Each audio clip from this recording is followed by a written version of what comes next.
Abra sua Bíblia no texto do Evangelho de Mateus.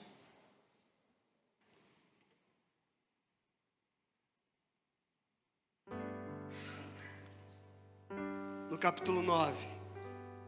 Vamos cantar. Evangelho de Mateus, capítulo 9. Nós vamos ler o texto e depois vamos cantar mais uma canção que dialoga com a palavra que será ministrada.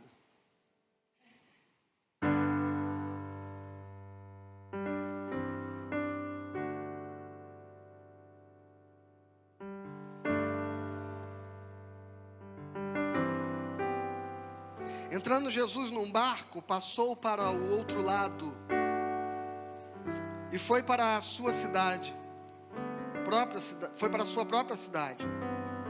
E eis que lhe trouxeram um paralítico deitado num leito. Vendo-lhes a fé, Jesus disse ao paralítico: tem bom ânimo, filho, estão perdoados os teus pecados. Mas alguns escribas diziam consigo: este blasfema. Jesus, porém, conhecendo-lhes os pensamentos, disse: por que cogitais o mal no vosso coração? Pois qual é mais fácil dizer: estão perdoados os teus pecados, ou dizer: levanta-te e anda? Ora, para que saibais que o Filho do Homem tem poder sobre a terra, autoridade para perdoar pecados, disse então ao paralítico: levanta-te, toma o teu leito e vai para a tua casa. E levantando-se partiu para a sua casa. E vendo isso, as multidões, possuídas de temor, glorificaram a Deus, que dera tal autoridade aos homens. Você pode ler comigo o verso 8 em voz alta? Vendo isto, as multidões, possuídas de temor, glorificaram a Deus, que dera tal autoridade. Amém. Vamos cantar.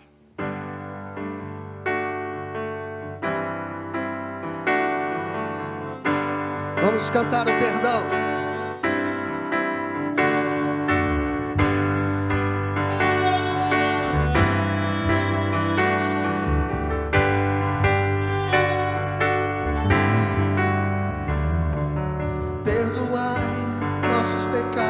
Como temos perdoado quem nos tem ofendido.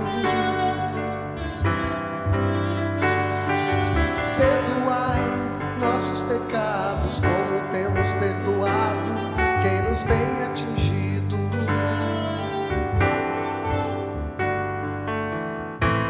Se o teu inimigo tiver fome, dá-lhe de comer. Se o teu inimigo tiver sede, dá-lhe de beber. Somos filhos de Deus e para nós o mais importante é o amor. Somos filhos de Deus. Somos filhos de Deus e para nós o mais importante é o amor.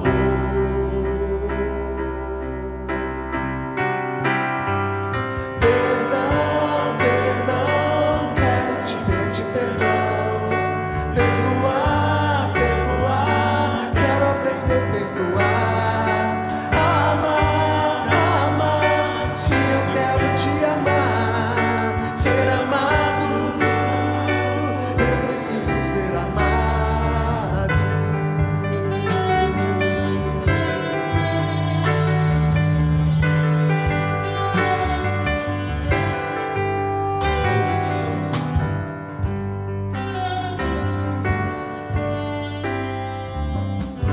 Mais uma vez. Perdoai nossos pecados, como temos perdoado quem nos tem ofendido. Perdoai nossos pecados, como temos perdoado quem nos tem atingido.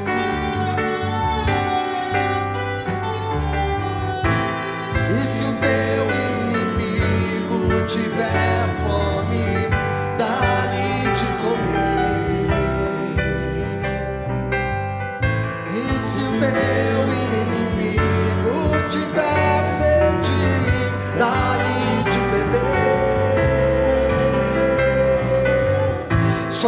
Somos filhos de Deus e pra nós o mais importante é o amor. Somos filhos de Deus, somos filhos de Deus e pra nós o mais importante é o amor.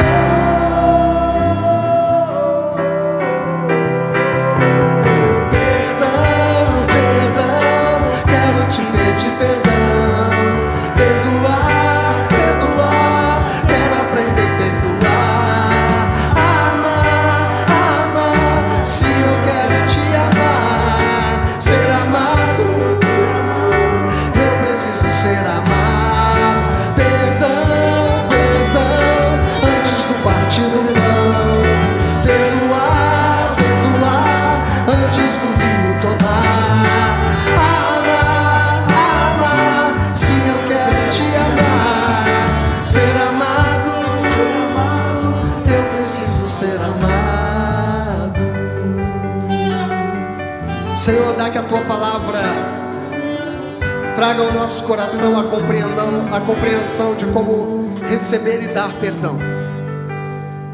E que isso possa abençoar e conduzir as nossas vidas como filhos de Deus. Em nome de Jesus, amém.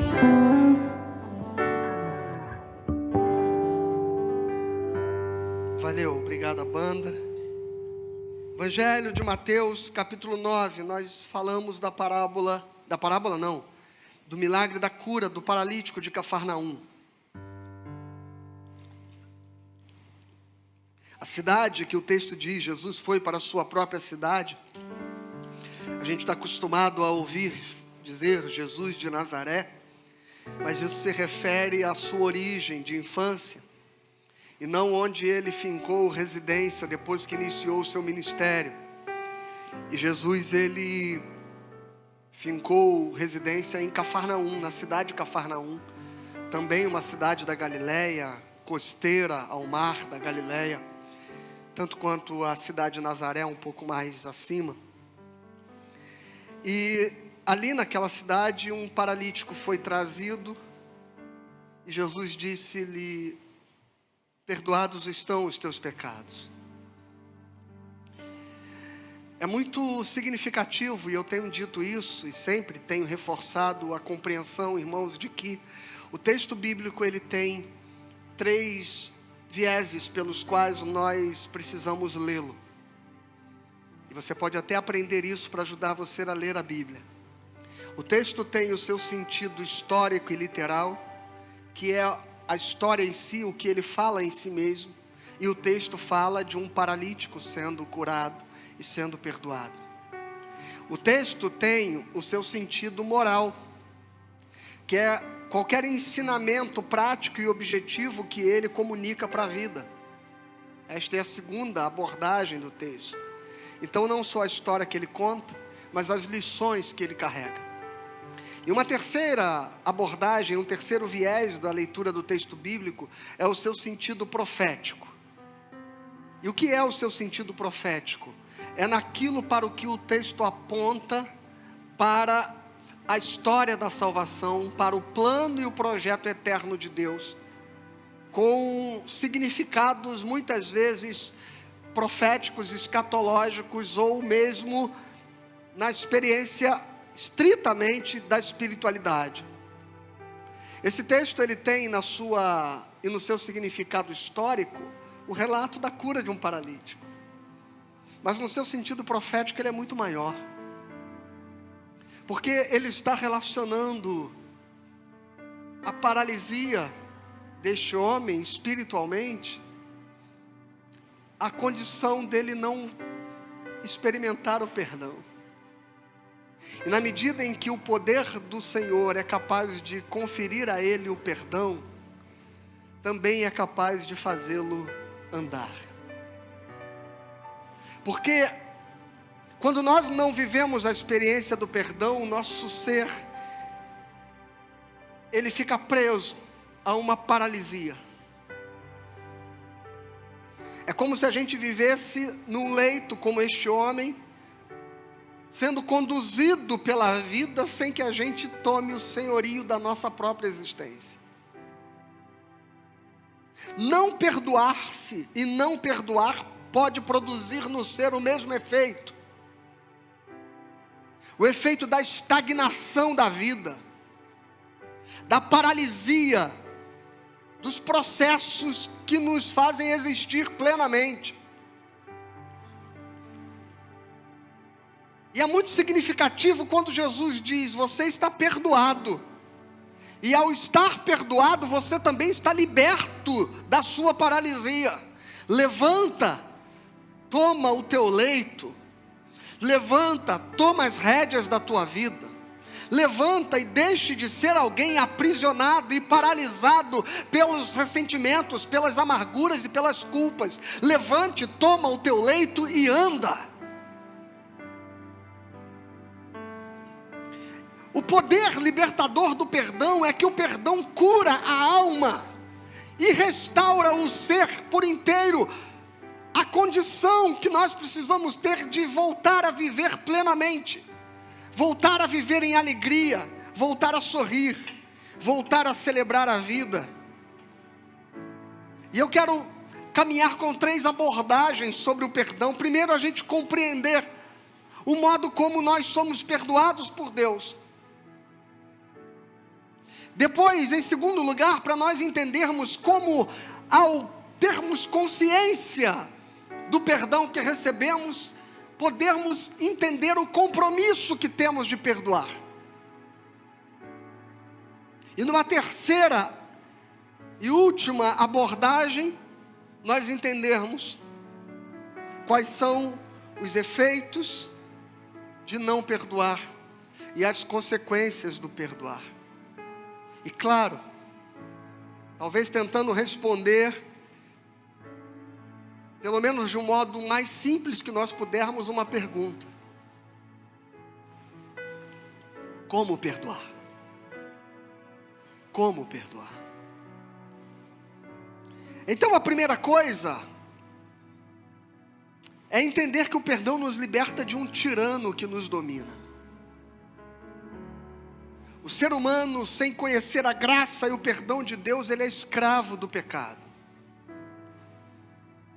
A diferença de quem foi perdoado para quem ainda não experimentou o perdão de Jesus Cristo é que ambos, sendo pecadores, se distinguem. E se distinguem da seguinte forma: porque uma coisa é ser um pecador, porque o pecado, ele governa sobre a minha existência. E outra coisa é ser um pecador que já não é mais escravo do pecado, e que já não vive mais sob a tirania, a força e o poder escravizador e paralisante do pecado. Do ponto de vista geral, somos todos pecadores. Mas do ponto de vista espiritual, há aqueles que ainda estão escravos do pecado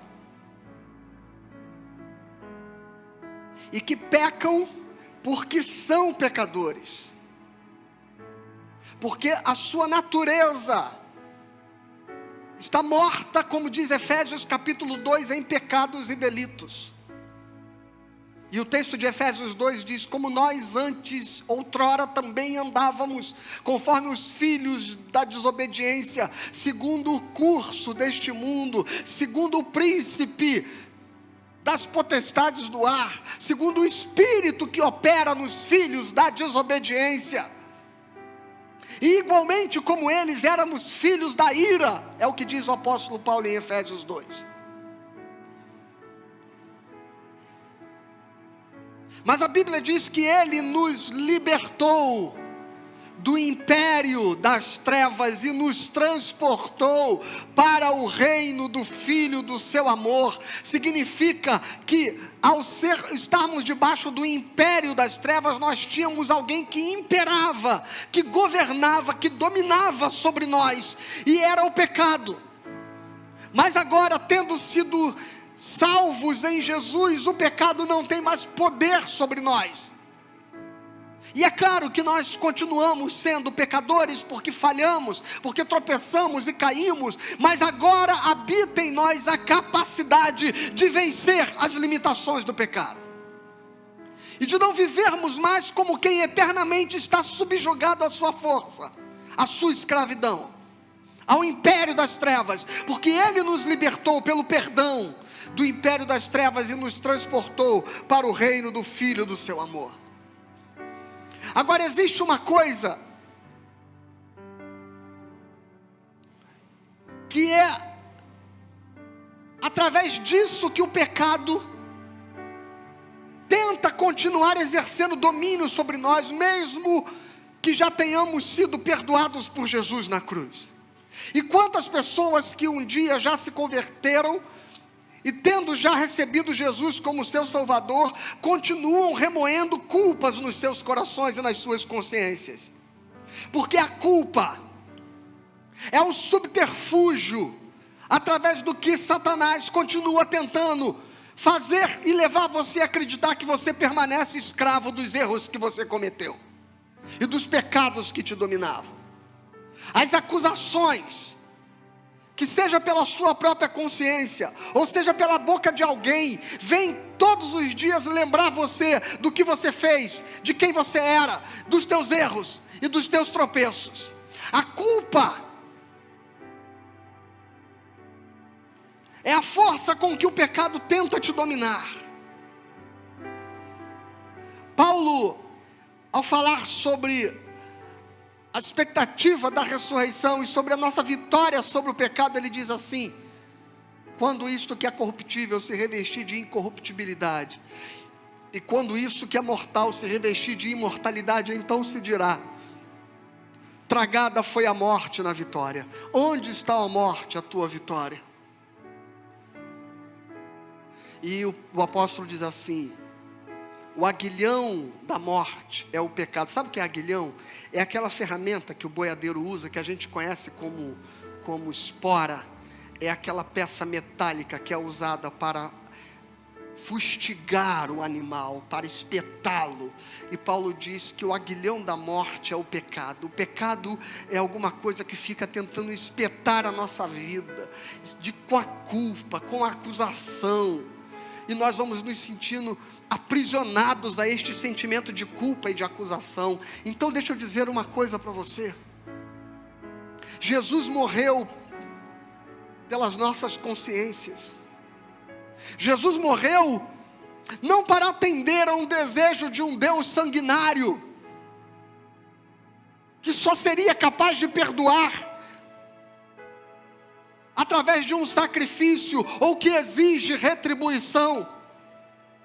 Eu sei que na maioria das vezes a teologia cristã constrói para você a ideia de que Jesus derramou sangue na cruz para pagar um preço, um desejo de sangue de um Deus que é incapaz de perdoar, se alguém morrer por isso.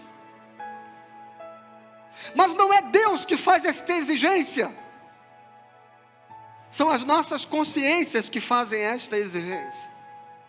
Quando os cultos sacrificiais do Velho Testamento estabeleciam um sacrifício, o sangue derramado para perdoar pecados, o próprio Deus ainda no Velho Testamento dizia: eu não quero sacrifícios, eu não quero sangue derramado, eu só preciso de um coração contrito e quebrantado.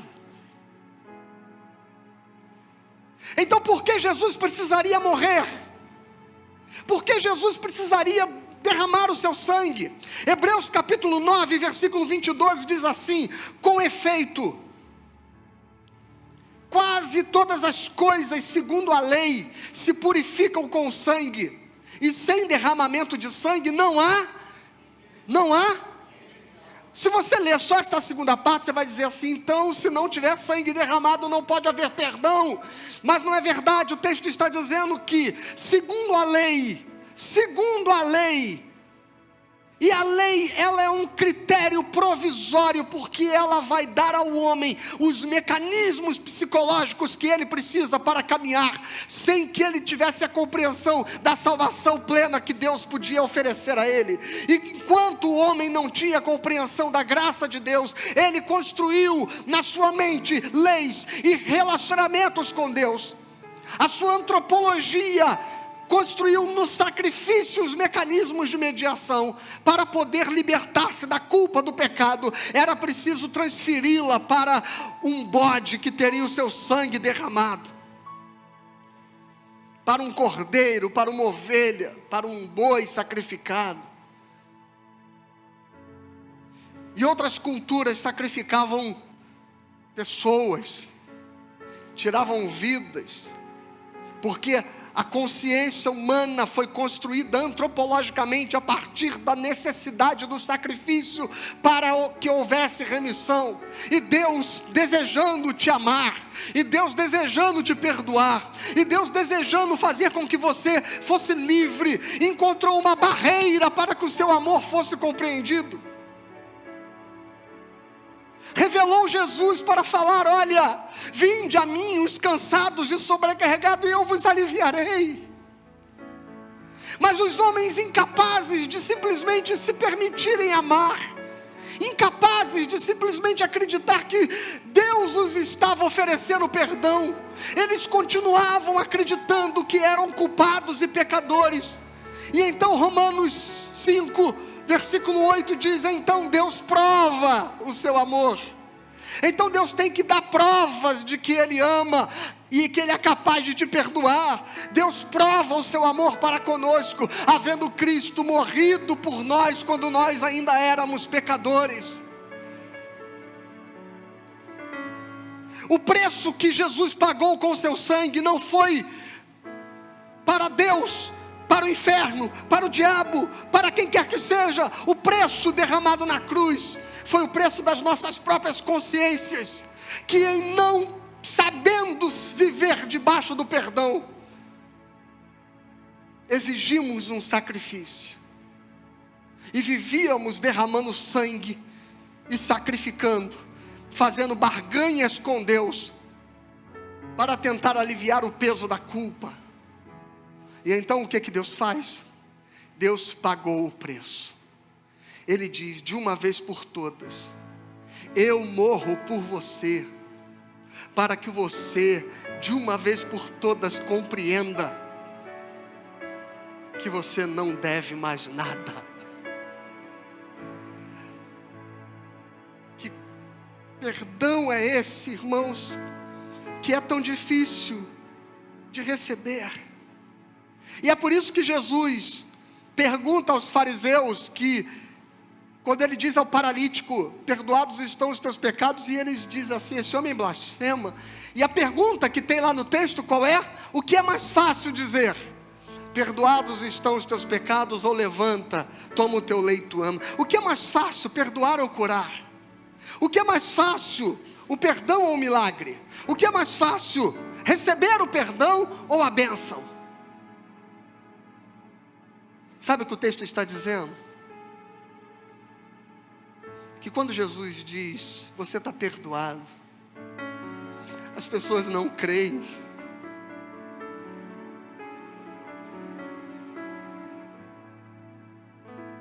Você está perdoado, meu irmão. Você pode crer nisso, e crer de um modo que as tuas culpas caiam por terra, que ainda que alguém se levante para te acusar, que nada disso mais tenha poder sobre a sua vida.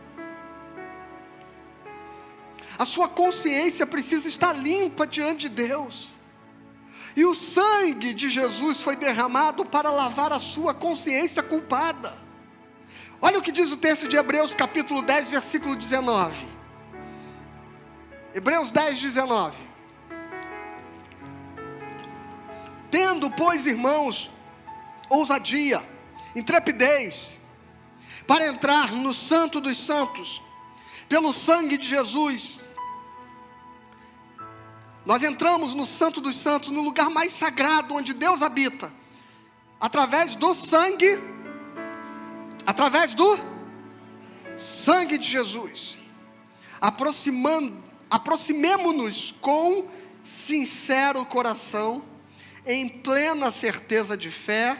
E agora lê comigo esta última frase: tendo o coração purificado de má consciência e lavado o corpo com água pura. Tendo o coração purificado e a mente, a consciência limpa, Jesus derramou sangue para limpar e lavar a sua consciência da culpa. Receba o poder de Deus, você está perdoado. E as pessoas dizem assim: mas quem tem poder de perdoar? Quem tem poder de perdoar? Esse homem blasfema.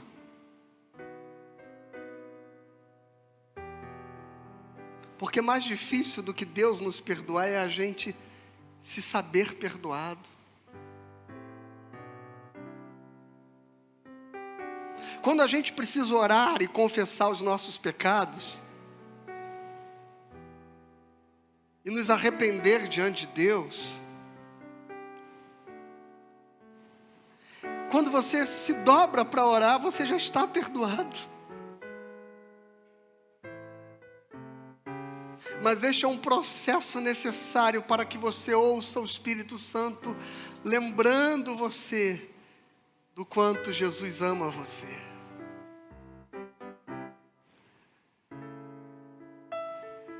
Sabe por quê, meu irmão? Porque o arrependimento não é algo diante de Deus que acontece antes para o perdão acontecer depois. Olha que mistério profundo, preste atenção nisso. O arrependimento não é aquilo que acontece antes de Deus perdoar você. Jesus diz assim: eu sou o caminho, a verdade e a vida, ninguém vem ao Pai senão por mim. Em outro momento ele diz assim: ninguém vem a mim se o Pai não o trouxer. Em outra circunstância, Jesus diz assim: e eu enviarei o Consolador. Olha a palavra que Jesus usa, o Consolador, o Espírito da verdade, que o mundo não pode receber, mas quando o Consolador vier para vós outros, ele convencerá o mundo do pecado, da justiça e do juízo. Então entenda isso. Só é capaz de se arrepender quem foi tocado pelo Espírito Santo para se achegar ao perdão de Deus. Só pode chegar ao altar e dobrar-se quebrantado quem foi trazido pelo Espírito para receber o perdão que já foi consumado na cruz. Você está redimido e perdoado. Arrepender-se é a obra do Espírito Santo para que este perdão possa tomar lugar na sua mente, na sua consciência, no seu ser, e você possa receber aquilo que já lhe pertence, porque lhe foi dado pelo sacrifício da cruz. Portanto, quando alguém diz assim, que está arrependido, que reconhece os seus erros, que reconhece os seus pecados, na verdade, isto não seria possível se não fosse o próprio Espírito Santo levando a esta pessoa a consciência do arrependimento. E é exatamente o oposto disso que significa quando a Bíblia diz Deus endurecer o coração, ou quando a Bíblia diz extinguir o Espírito, ou entristecer o Espírito, porque nós apagamos esta ação do Espírito quando somos contumazes das nossas teimosias. E quando Deus retira o Consolador, quando Deus retira as consolações, e é por isso que a oração de Davi desesperadamente diz: não retire de mim o teu Espírito Santo. Quando Deus retira as consolações, o homem endurece, e o seu coração e a sua consciência fica incapaz de reconhecer e admitir os próprios erros. Então existem dois extremos na experiência do pecado. Aquela pessoa que sente o peso da culpa e deseja o perdão. E do outro lado, aquela pessoa que diz assim: a minha consciência está limpa, mas não porque foi perdoado, mas cujo coração está longe da ação do Consolador, que convence o homem do pecado, da justiça e do juízo. Nós estamos aqui porque nós reconhecemos que precisamos do perdão de Jesus. E quem não reconhece que precisa de Jesus como seu Salvador, e não reconhece que precisa do perdão, não admite a sua condição pecadora, e como não admite a sua condição pecadora, se acha justo. É aquela pessoa que diz assim: por que eu preciso ir para a igreja? Eu sou uma pessoa boa, eu desejo bem para o próximo, eu não faço nada de errado, eu não desejo mal para ninguém, eu sou uma pessoa ética, correta, eu sou uma pessoa moralmente íntegra. E quando uma pessoa lista as suas virtudes e não consegue entender a miserabilidade da sua condição espiritual, é porque ela está longe das consolações do Espírito Santo. Porque quando o Espírito Santo Consolador, ele repousa sobre um coração, a primeira coisa que ele faz é nos dar consciência de pecado. Você quer saber um sinal poderoso do batismo com o Espírito Santo? Não é da pirueta, cambalhota, rodar, falar em línguas, profetizar, nada disso. O mais poderoso sinal do batismo com o Espírito Santo é consciência de pecado, é profundo arrependimento e extrema consciência de que você foi perdoado. Estas lágrimas revestidas de alegria é que fazem cumprir aquela palavra que diz das bem-aventuranças: bem-aventurados os pobres de espírito. Que pobres de espírito é esse? Martin Lloyd Jones diria: é aquela pessoa que tem consciência da sua miséria espiritual. Bem-aventurado quem admite que é um miserável pecador, porque dele é o reino dos céus. E qual é a segunda palavra das bem-aventuranças? Bem-aventurados os que choram, bem-aventurados os que são levados a esta consciência de pecado, ao ponto de chorarem, de se quebrantarem diante de Deus, porque eles vão experimentar a consolação. O Consolador que virá, ele trará a você consciência de pecado, mas ele também trará a você consciência da justiça de Deus, que te perdoa em Jesus de todo o pecado. Quem não tem consciência de que é pecador, e que não tem consciência do tamanho do perdão que recebeu de Jesus, não consegue viver a segunda parte deste sermão, que é a compreensão de que precisa perdoar o próximo.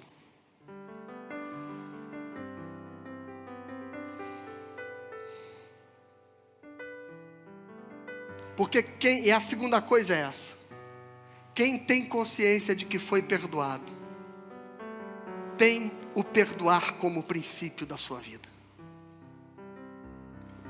Vou repetir: quem tem consciência que foi perdoado, tem o perdoar como princípio da sua vida.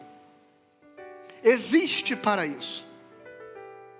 Tem como propósito da sua existência manifestar o perdão.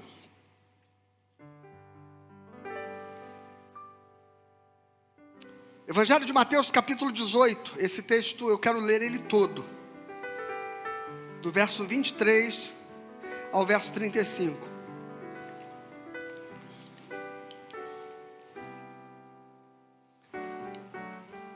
Por isso o reino dos céus é semelhante a um rei que resolveu ajustar contas com seus servos.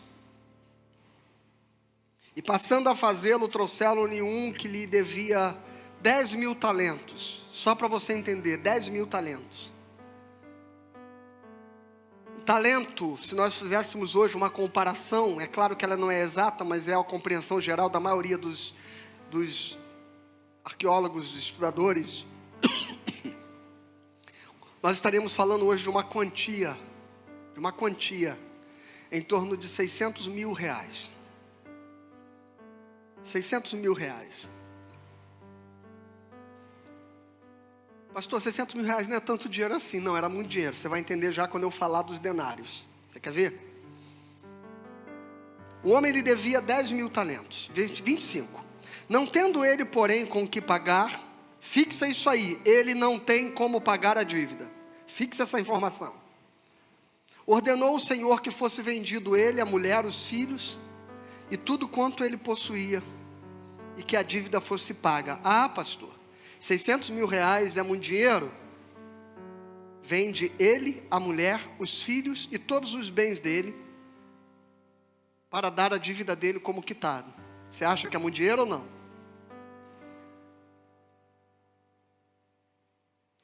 Então o servo, prostrando-se reverente, rogou: sê paciente comigo e tudo te pagarei. E o Senhor, ele acha que ele tem condições de pagar uma dívida que é equivalente ao preço dele, da mulher, dos filhos, de todos os seus bens. Ele acha que pode pagar. Esse é o maior auto-engano do pecador. É ele achar que ele tem como fazer alguma coisa para redimir-se dos seus pecados. Esse é o maior auto-engano do pecador. E quando ele acha que pode e que é capaz de sacrificar ou de dar o suficiente para justificar-se, ele está construindo uma consciência incapaz de perdoar o outro, porque ele não entende que ele foi perdoado de uma dívida impagável. E como ele acha que pode e tem que pagar a sua própria dívida, então ele acredita que o outro que lhe deve tem a mesma obrigação. Só que na prática ele não admite que a sua dívida é impagável. E o texto diz o seguinte: e o senhor daquele servo, estou no 27, compadecendo-se, mandou embora e perdoou-lhe a dívida. Saindo, porém, aquele servo, veja, o Senhor não disse: você pode ir e vai me pagando como puder. Não foi isso. O Senhor disse: vai e a sua dívida está perdoada. Saindo, porém, aquele servo encontrou um dos seus conservos, que lhe devia 100 denários. Que lhe devia 100 denários. Sabe de quanto a gente está falando aqui? Sabe de quanto a gente está falando? De mais ou menos 100 reais.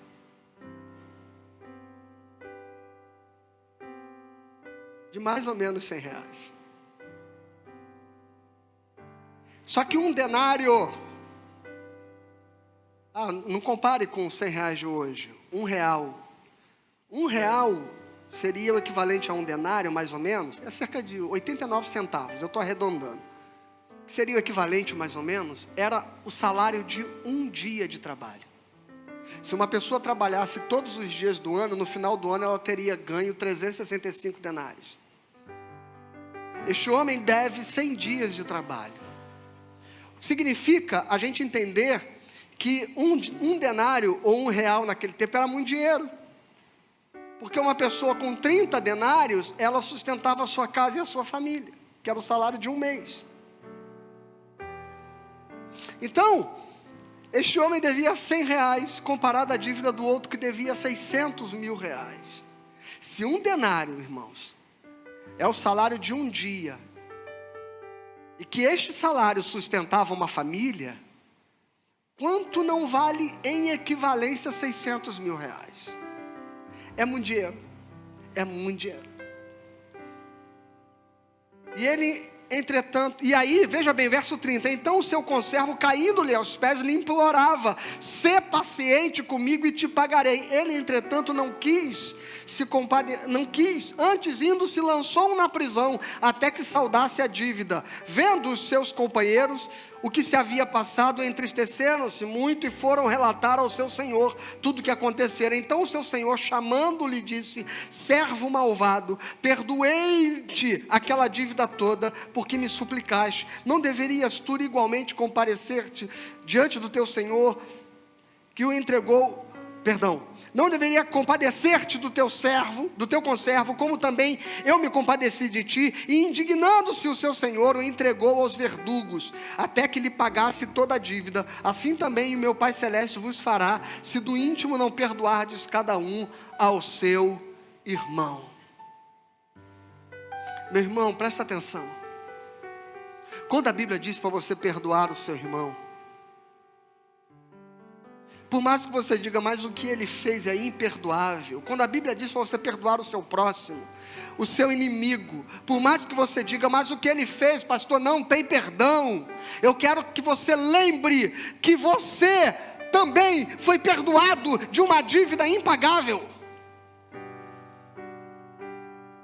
A não ser que você se ache bom o suficiente para se apresentar diante de Deus e dizer: Senhor, eu mereço ir para o céu. Alguém se candidata?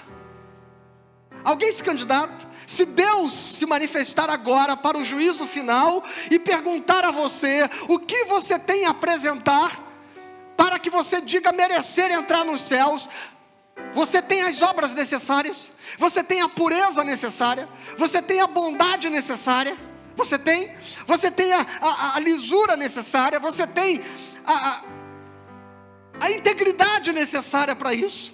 Por melhor que você seja,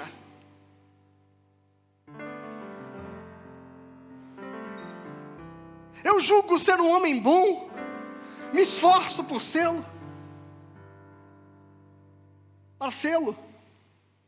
mas apesar de todos os meus esforços, eu sou capaz de produzir feridas e mágoas nas pessoas que eu mais amo. Está aqui minha família, minha mulher, meus filhos.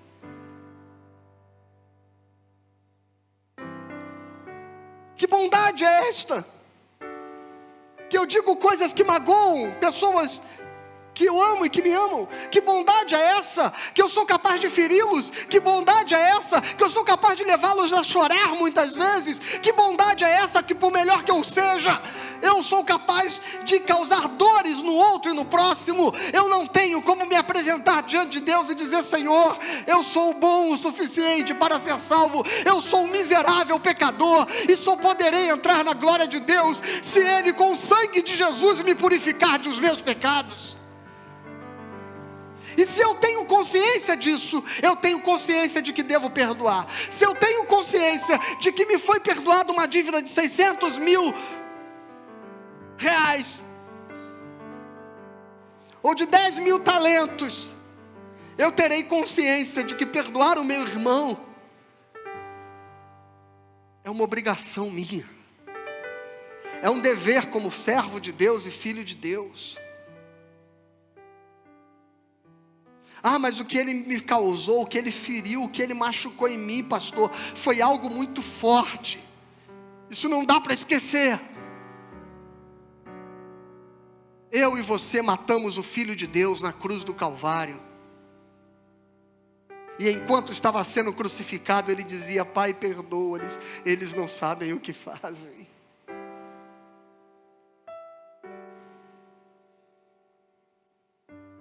Quem não é capaz de perdoar não pode ser perdoado.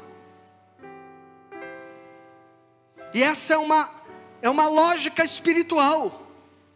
Quem não é capaz de perdoar não pode ser perdoado.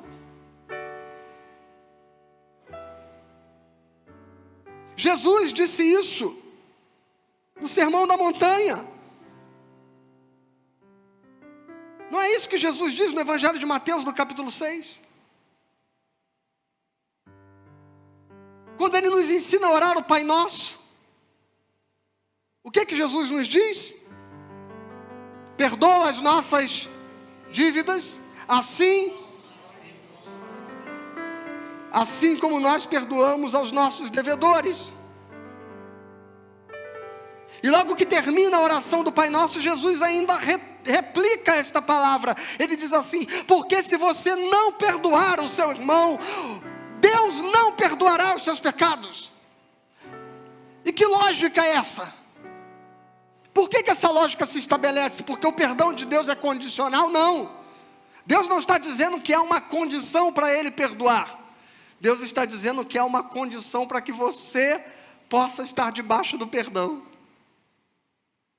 Porque quem não perdoa, é porque não se perdoa. Primeira coisa. Não compreende a graça. Quem se aceita a graça e o perdão de Deus, dá de graça o perdão. Então o que Jesus está dizendo é que existe uma lógica. Que se você não é capaz de dar o perdão de graça, é porque você não é capaz de aceitar o perdão de graça. Esse é o primeiro princípio. De por que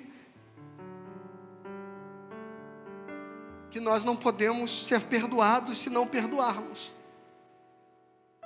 Porque quem não acredita na graça não pode viver sobre a graça. Quem não acredita no perdão, ao ponto de não perdoar, não pode receber perdão. A segunda coisa é o fato da pessoa não se julgar devedor. Não entender a própria miséria, como eu disse, do devedor do seu senhor. Ele diz assim: me libere e deixa eu pagar. Como se ele pudesse pagar uma dívida impagável. E quando alguém acha que pode pagar, ou quando alguém acha que não é devedor, ele então olha para o outro e diz assim: eu quero que você me pague também. Porque eu estou pagando as minhas, miserável vida é essa que você vive. Preso às suas culpas e às suas dívidas com Deus. O salmista Davi diz: bem-aventurado, ou seja, só é feliz o homem a quem Deus encobre os pecados, de quem Deus encobre os pecados e em quem Deus não imputa a sua iniquidade. Qualquer vida que não esteja debaixo da graça do perdão de Deus será uma vida infeliz. E esta infelicidade é compartilhada. Porque a pessoa que está infeliz e não está perdoada, ela torna a sua vida e a vida de todo mundo ao seu redor uma grande amargura. Porque ela acusa, ela condena, ela cobra, ela julga, ela é intolerante. Porque isso é fruto de um coração que não perdoou-se, ou que não admite que precisa de perdão e de graça. Portanto, quem não perdoa não será perdoado por Deus, irmãos.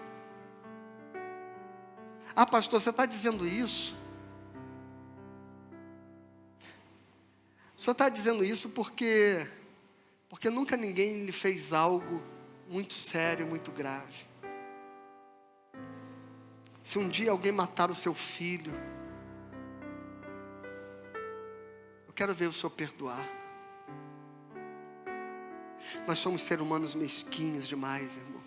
Eu queria passar, não consegui fazer o download para a gente projetar, que eu ia passar aqui a cena daquela mãe, olhando para o assassino do seu filho.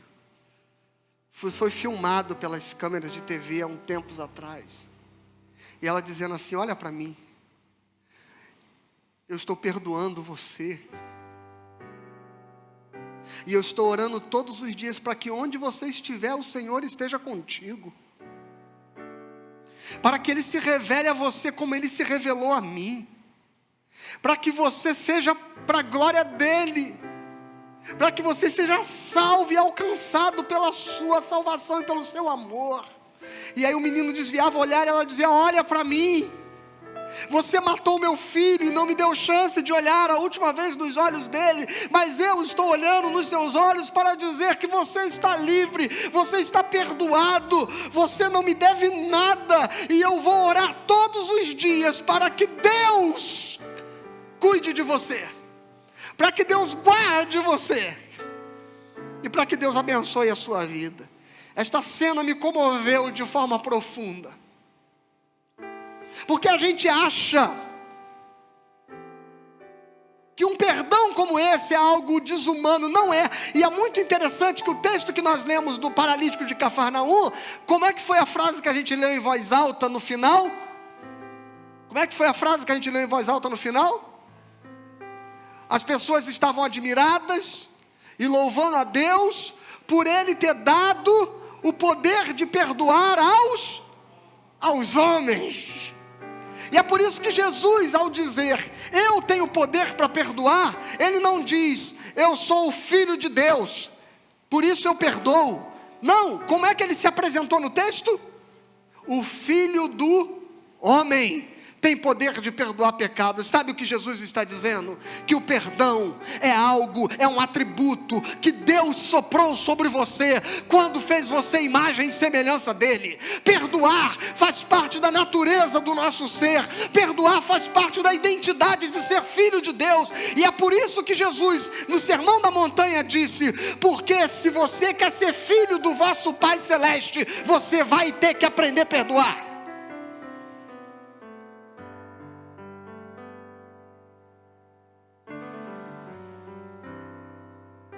E se aquela mãe pôde fazer isso, eu também tenho que poder fazer. E eu não posso carregar dívidas. E eu não posso carregar contabilidades que tornem o outro preso a mim e eu preso a ele. Quem não é capaz de perdoar não pode ser perdoado. Aprenda isso. E por último, como viver essa experiência do perdão? Como viver esta experiência do perdão? Esta talvez seja a parte mais importante do sermão. Preste atenção. Preste atenção nisso. Perdoar é um privilégio, irmãos. Quando você perdoa, você está sendo expressão de Deus no mundo. Quando você perdoa, Deus está fluindo em amor através de você. E esse é o nosso papel na história. Esse é o nosso lugar na história. É isso que vai nos trazer felicidade, plenitude. Quando você perdoa, o seu coração fica livre. Por mais difícil que seja perdoar, essa deve ser a obsessão da sua vida. Porque enquanto você não for capaz de fazê-lo, você não poderá ser feliz. É isso que nos torna imago Dei, ou seja, é isso que nos faz imagem de Deus. É podermos expressar nos nossos relacionamentos o modo como Deus se relaciona consigo mesmo no âmbito da Santíssima Trindade e conforme Ele se relaciona com as suas criaturas. Este é o parâmetro de relacionamento. Esse é o parâmetro do casamento. Esse é o parâmetro das relações humanas. Vocês devem todos ter rido, feito chacota, ouvido piadas, virou meme da internet, do personal trainer que encontrou a sua esposa transando com um morador de rua dentro do carro. Vocês viram essa história essa semana? Uma história assim tosca. A mulher encontra um morador de rua. E eu fui ao ler o relato do depoimento dela, eu descobri mais uma mente louca, adoecida pela religião. Mais uma evangélica desta da vida, com a mente perturbada por causa desses discursos espiritualistas de uma religião evangélica que cada dia mais enlouquece gente. Porque ela disse que olhou para ele, pegou o cigarro dele e disse, você está curado. Deus está libertando você agora. E ela começou a ver Deus nele.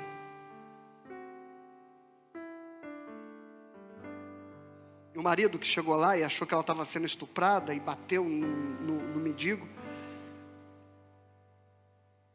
E ele chegou, o mendigo foi para o hospital, a esposa foi para o hospital. E quando a internet começou a fazer chacotas com ele, ele diz assim, vocês estão brincando com o que vocês não conhecem. Minha esposa está adoecida. Nosso casamento segue. Vou cuidar dela.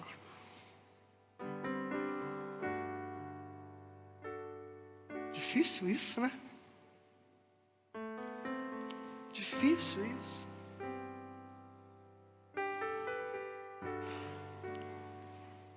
Perdão incondicional é algo que a gente acha que não é humano, mas pode ser, se a gente entender que a nossa humanidade precisa ser vivida à luz da imagem de Jesus Cristo.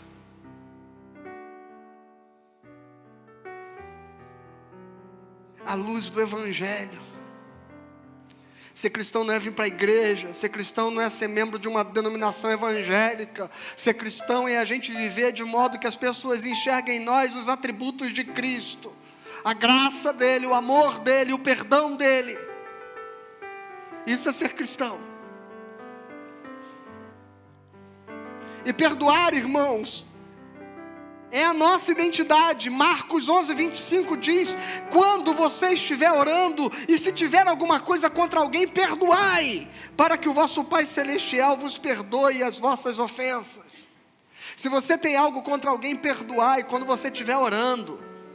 Vai guardando esta palavra, porque você vai entender que todo ato de perdoar que a Bíblia nos chama, em nenhum momento a Bíblia traz o outro que nos agrediu, o outro que nos feriu, para colocar nesta cena.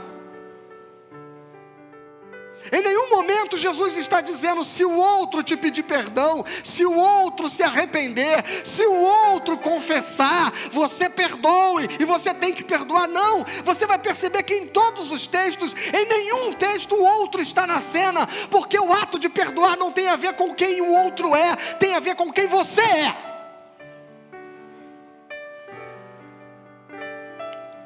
Marcos 6,37 diz: não julgueis e não sereis julgados, não condeneis e não sereis condenados, perdoai e sereis perdoados.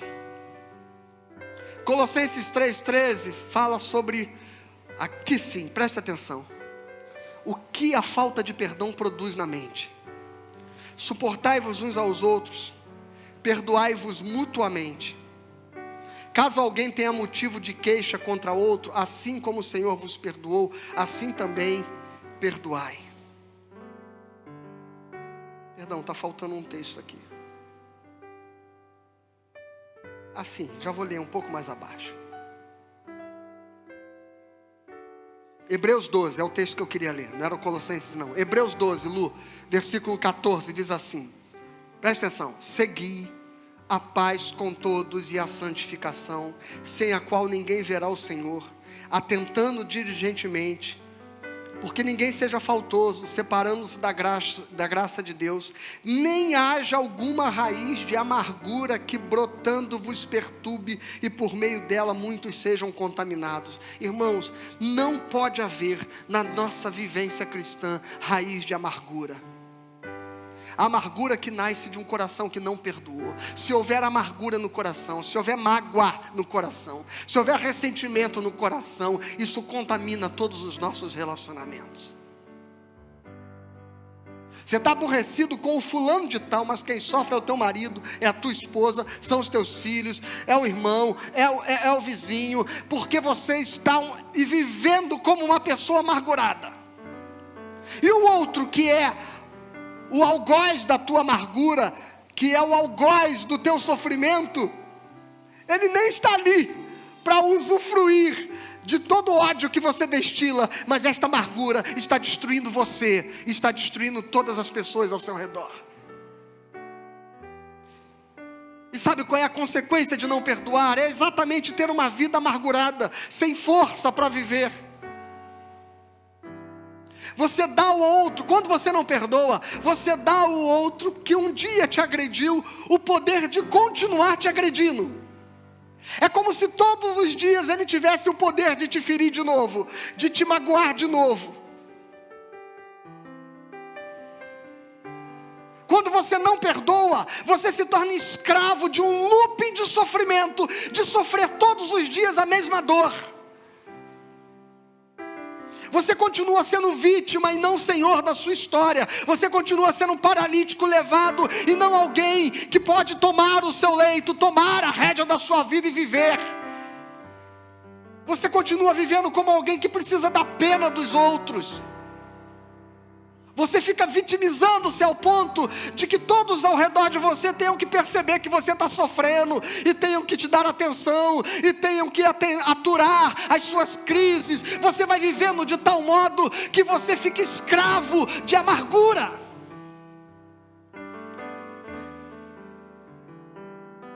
E eu nem deixo o outro seguir, e nem eu posso seguir, porque eu estou preso a ele pelo meu ódio. As minhas emoções ficam escravizadas, a minha energia é perdida com o outro. Você passa boa parte do teu pensamento, que poderia estar produzindo alegria e vida para você, ressentido com o outro, pensando no outro. Você carrega ele para onde você vai, você perde a sua liberdade. E nós vivemos num tempo onde as pessoas falam tanto no direito de ir e vir, né? Não pode. Na época da pandemia essa discussão ficou tão evidente, né? Não, eu posso ter o direito de ir, eu tenho que ir, porque ninguém pode reter o meu direito de ir e vir. Então, se você prima tanto por ter liberdade, entenda que não perdoar sequestra a sua liberdade. Ou quantas vezes alguém que já odiou alguém, ou que teve mágoa de alguém, diz assim: eu não vou não, porque fulano vai estar lá. Não é verdade? Eu não vou frequentar esse grupo não, porque ali está alguém que me magoou. Eu não vou participar daquilo não, porque ali tem pessoas que falam de mim e que não gostam de mim. Quando você não perdoa, você sequestra a sua própria liberdade, porque você passa a ser impedido de ser, de estar e de viver de forma livre, onde quer que seja, porque você é escravo do sentimento que tem em relação ao outro. E o que a Bíblia está dizendo, irmãos, é que não interessa o sentimento que o outro tem por você, interessa que você tem que liberar perdão, para que você possa ser livre. Eu tenho vivido assim, meu irmão, eu tenho a cara de pau de poder estar em qualquer lugar. E se alguém diz assim: mas fulano não gosta de você, eu digo: e daí?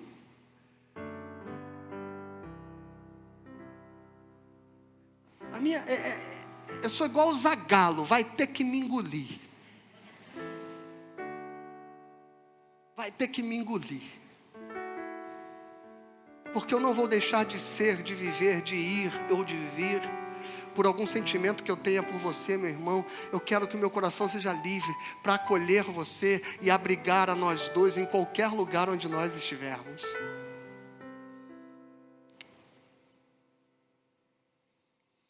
E o perdão nos libera desta obsessão do outro.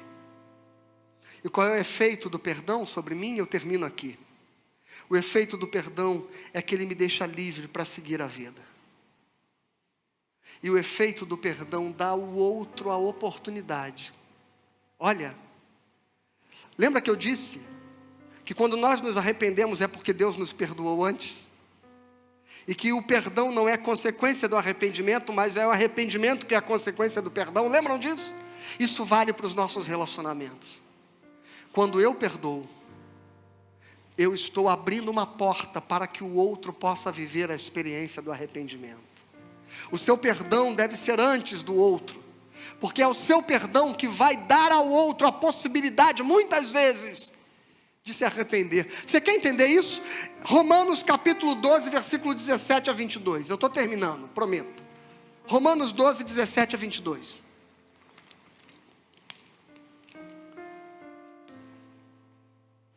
Escuta esse texto. Não torneis a ninguém mal por mal. Esforçai-vos por fazer o bem perante todos os homens. Se possível, quando depender de vós, tende paz com todos os homens. Não vos vingueis a vós mesmos, amados, mas dai lugar à ira, porque está escrito: a mim pertence a vingança, eu é que retribuirei, diz o Senhor. Deixa eu só fazer uma pausa e abrir um parêntese aqui rapidinho. Não era parte do sermão não, mas é preciso dizer. Porque ontem eu ouvi um irmão dizendo o seguinte: eu perdoei já uma pessoa que me magoou muito, que me feriu, que me decepcionou, fiz tudo por ela, e depois, quando eu mais precisei, ela me abandonou e me traiu, e coisa e tal. Eu perdoei, mas eu tenho um sentimento de mim que eu estou aguardando ainda a vingança de Deus se manifestar sobre a vida dela. Meu irmão, olha só, Deus não é teu jagunço. E tem gente que pega esse versículo da Bíblia para contratar Deus por jagunço, entendeu? Eu te perdoo. Agora, se prepara que a justiça de Deus Então o cara ele contrata Deus de capanga para executar o ódio dele no irmão. E ficar com a cara de pau dizendo que já perdoa. Perdoa coisa nenhuma. Deixa eu fechar o parênteses e seguir em frente aqui. Verso 20. Pelo contrário, se o teu inimigo tiver fome, dá-lhe de comer. Se tiver sede, dá-lhe de beber. Agora lê comigo em voz alta. Porque, fazendo isso, amontoarás brasas vivas sobre a sua cabeça. Vamos agora interpretar esse texto à luz da própria língua portuguesa, para que fique claro para você. Quando você diz, se o teu inimigo tiver sede, dá-lhe de comer, dá-lhe de beber. Se tiver fome, dá-lhe de comer. Porque fazendo isso, amontoarás brasas vivas sobre a sua cabeça. Muita gente interpreta esse texto errado, por um equívoco de interpretação da própria língua portuguesa. Veja bem, quais são os pronomes que estão sendo aplicados para falar para quem está lendo? Se o teu... Bota o texto para mim, por favor. Olha para o texto. Então vamos lá. Pelo contrário, se o teu... Está vendo o pronome? O teu inimigo. Então o texto está falando para você. Se o teu inimigo tiver fome, dá-lhe de comer. Se ele tiver sede, dá-lhe de beber. Porque fazendo isso, amontoarás brasas vivas sobre... Agora qual é o pronome que está aqui? Sobre a sua cabeça. O texto não está falando agora para você, porque se o texto estivesse falando para você, qual o pronome que ele estaria usando? Ele estaria, amontoarás brasas vivas sobre a tua cabeça. O texto está falando, se você amar o teu inimigo, se você dar a ele de comer, dar a ele de beber, se você abrir o seu coração a ele, você amontoará brasas vivas sobre a cabeça dele. Opa, olha o poder do perdão. Porque quando você perdoa, a consciência do outro vai ferver. E a consciência do outro vai ser tomada de brasas vivas, e isso pode ser o começo da transformação dele. Aquele menino que aquela mãe segurou pelo rosto e diz, indo para a prisão, e a mãe disse, o Senhor vai contigo, e eu vou orar para que Ele vá com você, onde quer que você vá. Eu tenho certeza que ele não dormiu e acordou, mas nenhum dia da vida dele, sem lembrar daquela palavra daquela mãe, perdoando a ele, e dizendo que Deus iria transformar a vida dele. Quando você perdoa, a transformação que você deseja ver no outro, é possível que ela aconteça. O problema é que nós estabelecemos a lógica inversa. A gente diz assim, se o outro se arrepender e pedir perdão, eu estou disposto a perdoar. Mas não é esta a lógica da Bíblia. A lógica da Bíblia é, se o teu inimigo tiver sede, dá-lhe de beber. Se ele tiver fome, dá-lhe de comer. Porque fazendo isso, você vai botar brasas vivas sobre a consciência dele. Você vai causar um tumulto no coração dele. Um dia, numa brincadeira de uma mesa de almoço do trabalho, no refeitório da empresa, com mais de 200 pessoas ali, um colega que era um supervisor, eu era recém-contratado, tinha sido estagiário, ali com meus 18 anos de idade, ele pegou a comida, os bolinhos de carne que tinha e jogou em mim, pegou no meu rosto, e a comida dele espalhou pelo meu corpo, porque ele não gostou de uma brincadeira. Aquilo gerou um constrangimento. Eu desci ali, constrangido, tomei banho, troquei de roupa, voltei para o refeitório. E quando eu cheguei, os colegas estavam ao redor dele, meio que discutindo com ele, pela atitude dele. Eu entrei na roda, pedi licença, pedi a palavra, e disse a ele, eu não sei por que você fez o que você fez, mas se eu te provoquei, me perdoe. Eu não tenho nada contra você. E o que você fez, acabou aqui. E ele começou a chorar. E eu ganhei um amigo.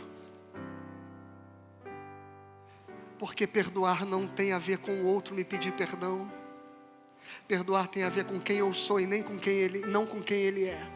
E ao perdoá-lo, brasas vivas atormentaram a consciência dele. e nos tornamos amigos. Se você quer seguir em frente na sua vida, meu irmão, perdoe. Não espere o outro. Não espere o outro. Porque não é necessário. Como perdoar? A Bíblia está nos ensinando aqui. Tem atitudes. Atitudes de quem se abre ao outro. É o que Romanos 12, que nós acabamos de ler, diz. Como perdoar? Jesus diz em Mateus capítulo 5, orai pelos que vos perseguem e abençoai os vossos inimigos. Se toda vez que o seu sentimento for tomado de amargura, de ódio em relação a alguém que te feriu, se você dobrar os teus joelhos e começar a pedir para Deus abençoar e transformar aquela vida, eu tenho certeza que as coisas vão começar a mudar no teu coração. Antes que mudem no dele, vão mudar no seu. E você vai começar a ser curado e restaurado. Como perdoar? Jesus nos ensina. Ao ser crucificado, eu quero ler esse texto, é o último texto que eu vou ler com você, Lucas 23, 33 e 34. Quando chegaram ao lugar chamado Calvário, ali o crucificaram, bem como aos malfeitores, um à direita e outro à esquerda. Contudo, Jesus dizia, Pai, perdoa-lhes, eles não sabem. Sabe o que Jesus está ensinando sobre o ato de perdoar? Que às vezes a gente acha que nós somos a vítima, mas não somos. Miserável é aquele que nos feriu. Miserável é aquele que fez sem mal. Miserável é aquele que traiu. Miserável é aquele que frustrou, que decepcionou. E deixa eu dizer uma coisa para você, traições você vai viver ao longo da vida inteira. E elas poderão vir até dos teus melhores amigos, porque eles também são passíveis de errar. Miserável é aquele que fere. Miserável é aquele que fala o que não devia falar, que faz o que não devia fazer. Jesus pregado na cruz, ele não diz assim, eu estou sendo vitimizado ou vitimado por estes homens. Eu sou alguém aqui que está sofrendo. Na verdade, o que ele está dizendo são eles, Pai. São eles que não fazem ideia da miséria que vivem, da loucura que tomou conta das suas mentes, da perdição com que estão perdidos. Eu estou íntegro, eu estou crucificado, mas estou intacto naquilo que eu sou, mas eles estão perdidos. Como perdoar, irmãos? Entendendo que quem sofre mais não é você, mas é o outro. Porque o ato de ferir, ele vai destruindo tanto a pessoa. O ato de trair, o ato de mentir, o ato de agredir, o ato de abusar, ele vai degradando tanto a pessoa, que é muito pior do que a sua própria dor. Porque o Senhor vai sarar a tua alma, mas ele precisa de salvação. Como perdoar? Seja como Jesus. Pai, perdoa-lhes. Eu estou sendo ferido, mas são eles que precisam ser curados, porque são eles que estão perdidos, não eu. Feche teus olhos. E eu queria que, em vez de você orar dizendo, Senhor, eu quero perdoar alguém, me ajuda. Que em vez de você achar que perdão é um sentimento, você faça uma oração de como quem toma uma decisão. Senhor, eu decido nesta manhã, a partir da palavra que eu ouvi, que eu vou me mover em direção àquela pessoa, e eu vou liberar o meu perdão,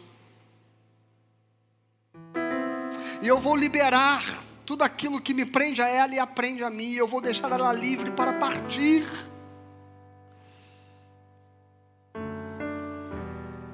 Há perdões que nós reconciliamos e retomamos relacionamentos. Há outros perdões que simplesmente a gente segue em frente.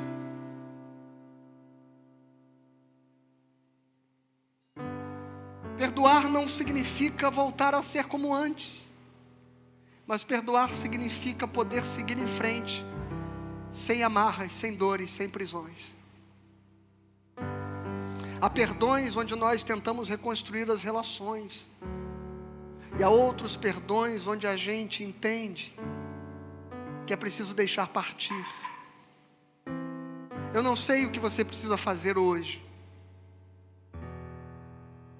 Há perdões que a gente precisa declarar sobre o outro, e há outros que a gente só precisa liberar no nosso coração, para deixar saírem todos os sentimentos de amargura.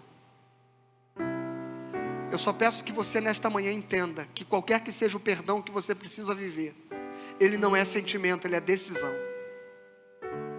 Decida ser alguém que perdoa. E ao levantar-se deste culto e ao passar por aquela porta, que você esteja decidido a perdoar e pedir perdão. E se há alguém que você precisa pedir perdão, você vai ligar para esta pessoa hoje ainda. Se há alguém que você precisa perdoar, você vai orar liberando esta pessoa de toda a culpa com a qual ela está presa a você. Mas a sua vida não pode seguir em frente. Você não vai tomar o teu leito e andar, se você não entender que primeiro Jesus libera o perdão, para depois Ele manifestar a cura. Eu sei que você vai perdoar e ainda algumas dores vão ficar, porque os traumas são grandes, mas acredite na história que a gente leu. Jesus disse: perdoado você está primeiro, para levantar e andar depois. O perdão vai ser o precursor do milagre que Deus vai fazer para curar o teu coração. Creia nisso, em nome de Jesus. Amém e amém. Que Deus abençoe você, uma boa semana.